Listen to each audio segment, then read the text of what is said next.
I don't know about you guys, but my attention span has worsened tremendously since I started watching short-term videos. And today I want to talk about how I plan to balance my need for using social media marketing for my books with the social aspect of social media and how it is draining me of focus and motivation and, quite frankly, my time. Real quick introduction for those who don't know me. My name is Amber Campbell. I'm an author and an editor. All my links for my books and my services are down below if you are interested. Otherwise, we're going to dive right into it. I am reading my script, more of my notes, basically, out of a notebook. And this is something that I have not done yet. So this is one of the steps I'm taking to just use technology less. And I say that as someone who needs technology for the work that they do.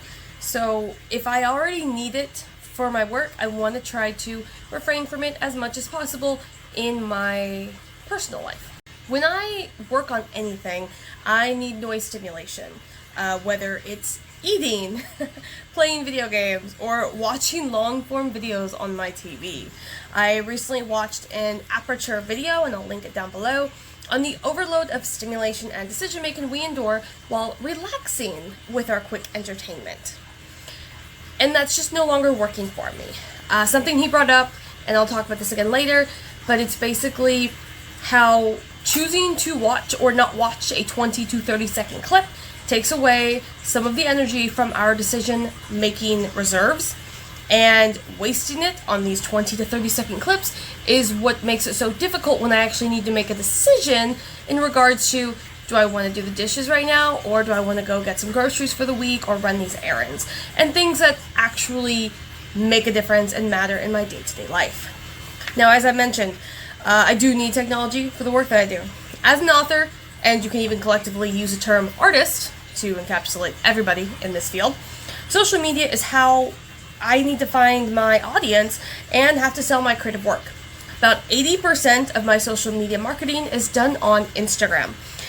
And so taking a social media break for mental health or, just to unplug could potentially hurt my business, which would potentially put me in a bad headspace for which I would ruin my mental health. And it is a vicious cycle that I, and I think many others, have found themselves in with the rise of social media for both socializing and business. So as I've aged, for those who don't know, I am 32, so I am not super old at all, but I do have a lot of chronic health issues. But as a millennial, I can understand the pros of the internet as much as I see the pros of nature and unplugging, as I mentioned. So my health has been compromised from the blue screen affecting my sleep to short-term videos ruining my focus and attention span. But the problem lies in the fact that I have allowed websites and apps to dictate my actions instead of using them as the tools that they are to make my life easier or better in all aspects of it. So in my business, I can't view social media as a monster that I don't need. Instead, I need to build a community that flourishes throughout the day that I can check on in the morning when I first post, and then maybe at night just to see how it was doing that day, and then just don't touch it anymore. The marketing in my books will never end, but that doesn't mean I should sacrifice focused writing sessions to create posts and captions. The solutions that I have created for myself, and that I will be testing out over these next couple weeks, and some of them I've already been doing, do include timed social media sessions, posting static posts instead of reels or short videos, keeping my cell phone out of reach, whether I'm working or not, only watching videos that are 8 minutes or longer to retrain my focus and dopamine receptors. My video ideas will be handwritten instead of typed. Case in point, right here. I think I spent a good 45 minutes kind of writing out my thoughts about this video. And at first, I was playing a long-form video in the background. And I played for a few minutes before I realized this is a waste of time because I'm not focused on that at all. So why do I need to be playing? If I want something in the background, it needs to be instrumental music. So we shut it off and went back and wrote all of my thoughts in this video. And lastly, instead of watching short videos while I eat, I will make it something boring, so I don't want to watch it. This morning, I didn't put anything on while I ate my breakfast. Instead, I watched my dog watching me eat, which was just as riveting as some of the shorts that I have seen. So it worked out very well. For me, reading and writing should take precedence over the marketing, even though marketing is important. I'm not saying it's not. In the sense of how much of my active thinking it takes up. So if I have so much energy to put into creativity, the majority of that should always be towards writing, editing, or dissecting the reading that I am doing so that I can improve my own writing. And I only need a small amount when I'm creating these Instagram posts, which I've talked about before. I basically made 3 months worth of static posts for Instagram over the course of a month, and now all I do is pluck it off of Canva, put it on there, put a 2 to 3 sentence caption, and I am done. The hashtags are saved, we're not doing any of that. So I am trying to, it's basically, I need to use social media for its intended purpose as a marketing, and just let it go, which is a lot more difficult than it should be. So, like I said, creating static posts is faster than making short reels. And fortunately in my niche, the reels or posts, they do the same amount. So I might as well do the one that takes less time for me to create. Reusing captions in addition to just 2 to 3 sentences is something that I'm also doing. And as I mentioned, hashtags are saved in my notes app, copy paste over. So I've been posting only static posts on my Instagram since August 20th, so nearly 7 weeks. And my growth has only increased.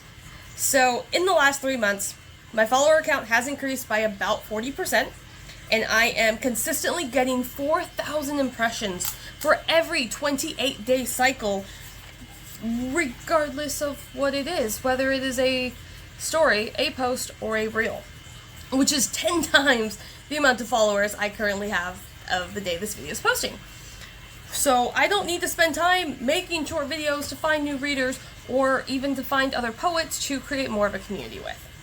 I know I'm still part of the hustle culture because I work full-time, I manage my editing services over on Fiverr, and I write my books, but that's where my hustle energy ends. I am fortunate that my day job is often slow, so I can complete client projects while I am at my location, but social media is still taking control of my life. So while I'm up there, if I don't have a client project, instead of working on my own stories or revising the poetry I already have, I am just on social media scrolling, or I'm on Canva making other posts when I've already explained I don't need to make any posts until 2025. So lately, and I say lately as in the last couple of years, whenever I was feeling overwhelmed, I would lay in bed and watch 50 to 70 reels on Instagram. Thank you, Instagram and other sites, for telling us how many we've watched in a session, before switching to YouTube, where I would watch about the same amount of shorts. Was I relaxed? No, not at all. Because my brain was never not overstimulated, it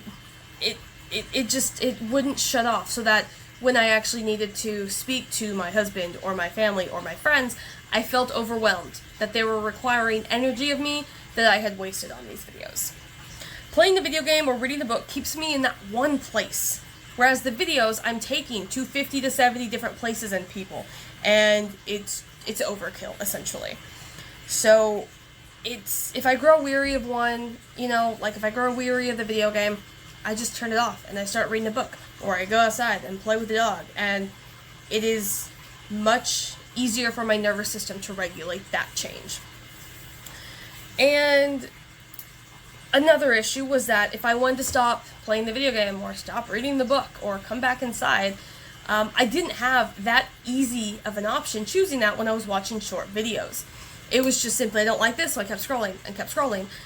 And it was never an option to just stop scrolling, because then I would just get off one platform and go to another one and end up in the exact same cycle.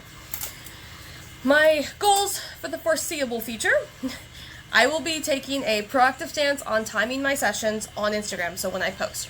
So I will set a timer for 15 to 20 minutes, post the static post, include all the hashtags, upload a story, link it to my book, and spend whatever time is remaining liking and commenting on my friends and my peers' posts to help, foster that community and help support these amazing poets who I absolutely adore. And then that way I'm not wasting so many hours of my day watching videos where half the time, as I mentioned, I don't even enjoy them. So why am I wasting so much time with them? The goal is to balance my business need for social media marketing with the crippling desire to scroll through content for the sake of passing time. I know I'm prone to burnout, as it is with 2 full-time jobs and my books, and it's time to prioritize the tasks I love instead of tossing them aside for videos I don't even like. It always comes back to that. I think that's what annoys me most about myself, is that I'm not really enjoying the videos, unless they're dog videos. And in which case I can stop myself from watching those, because my dog will stop me from watching other dogs. But let me know if you have this big of an issue with social media in general. I pretty much only spend time on Instagram and YouTube, and YouTube for me was, even 5 years ago, it was not as addicting for me, because YouTube Shorts were not a thing maybe 3 years ago. It's very new on YouTube to have short form videos. So I would get on there, I'd watch like 1 or 2 long videos, and that felt like watching 1 or 2 episodes of a TV show, and then I'd want to get up and go do something. But now, because it's that refresh, I always feel like I could be missing something. I promise you, you're not missing anything. Basically. But yeah, let me know in the comments if you have this issue, what you're doing to help. This little notebook is adorable. It's really thick too. Just your standard, I'm not even in the frame for you guys. Anyway, yeah, you could tell. I'm so horrible with the camera. It's okay. Let me know what you're doing down in the comments. I really appreciate it. And thank you for listening to this rant. Books, everything linked down below. But anyway, hope you guys have a great week, and I will hopefully see you guys next time. Bye.